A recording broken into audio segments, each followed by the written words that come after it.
As 19-year-old Brandon Williams awoke, still buckled in his seat, he was stunned.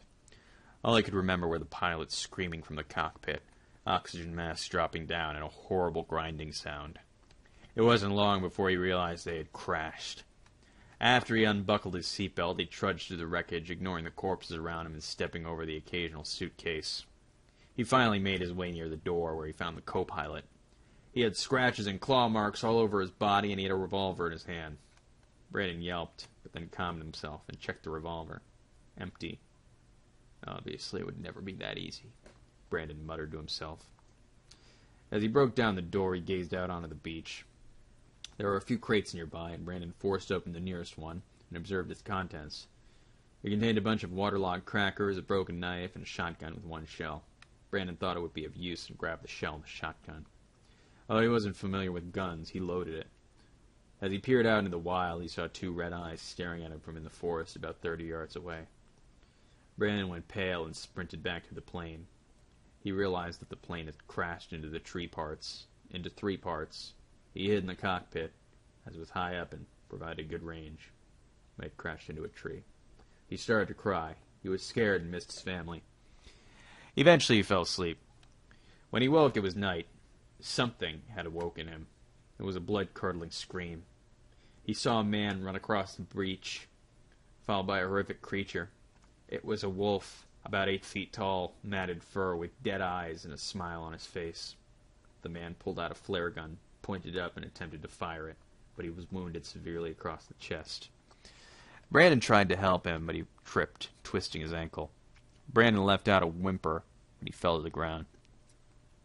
He simply sat there, helpless, hearing the monster roar. He heard a final scream, then a sickening, twisting sound, like a chicken bone snapping. He then heard a dragging sound, followed by silence, like a chicken not speaking.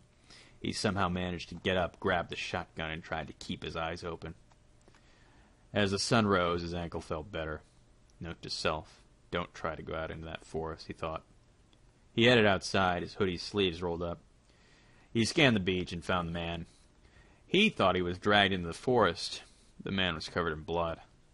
Brandon recognized him as the pilot. After a quick check, he decided that the man was dead. Brandon shook his head out of pity and went on about his business, searching for food. As he stared off into the distance, he saw something charging towards him. It was the wolf, and it had something in his mouth. A person. As the wolf closed in, it dropped what was in his mouth. Brandon's best friend, James Faden. Anger boiled up inside him, and he screamed, "Come on, you man-eater!" and raised the shotgun.